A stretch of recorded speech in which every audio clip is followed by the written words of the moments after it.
Bonjour, je suis Catherine Guidicelli et voici un extrait de mon prochain cours. Je vais commencer par vous montrer comment coudre un bouton à la main. Vous avez des boutons qui ont 4 trous ou qui ont 2 trous. Je vais vous montrer comment coudre avec 4 trous, comme ça vous saurez coudre avec 2 trous. Donc il vous faut une aiguillée. En général, une aiguillée peut faire 30 ou 40 cm. Une aiguillée, c'est un fil enfilé sur une aiguille. Vous faites un nœud à l'extrémité.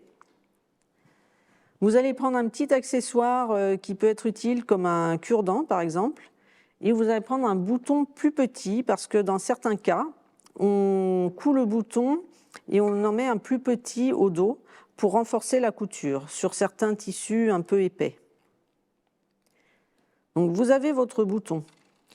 Vous allez faire un point. Donc là, vous notez, vous marquez l'endroit où vous voulez coudre votre bouton. Et vous allez faire un point d'arrêt.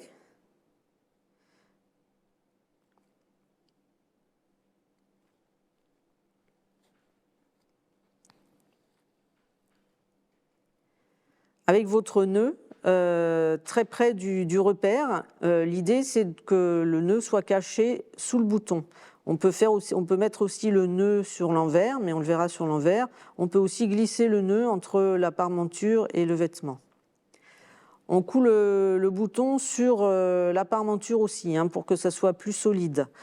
On peut aussi, quand on réalise la pâte de boutonnage, on peut mettre un rectangle de toile thermocollante qui servira aussi à renforcer cette pâte de boutonnage. Elle doit être assez solide parce qu'elle va supporter les boutons et le fait qu'ils soient tirés.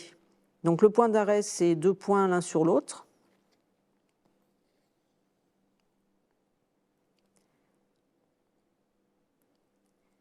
Et ensuite, vous sortez l'aiguille par un des trous du bouton. Ensuite, vous pouvez coudre soit horizontalement, soit en croix. Là, je vais le coudre en croix. Donc vous piquez dans le trou opposé, puis vous regardez un petit peu où il se place sur la pâte de boutonnage. Vous tenez votre bouton afin qu'il soit bien vérifiant que le repère est bien au milieu, et vous ressortez l'aiguille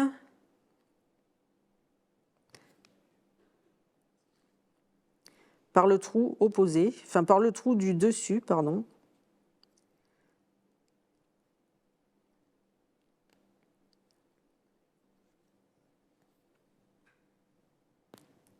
Voilà, donc vous avez fait une couture en biais et vous êtes ressorti par le trou du dessus. Donc maintenant, vous faites votre deuxième couture dans l'autre sens.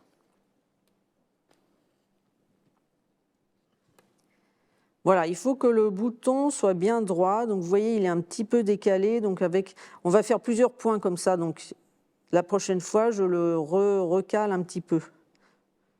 Je le retouche.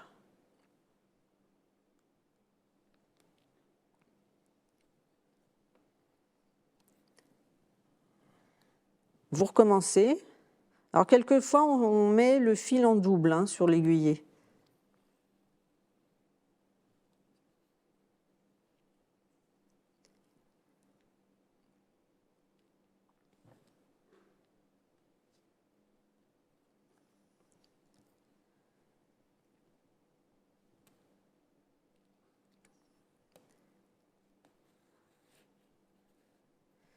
Et vous faites comme ça plusieurs points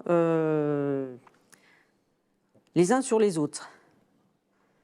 Là, je vais vous montrer maintenant, si vous voulez ajouter un petit bouton derrière, en fait, vous allez l'intégrer dans la couture. Donc c'est un petit peu compliqué. Hop, vous faites la même chose au dos, en fait.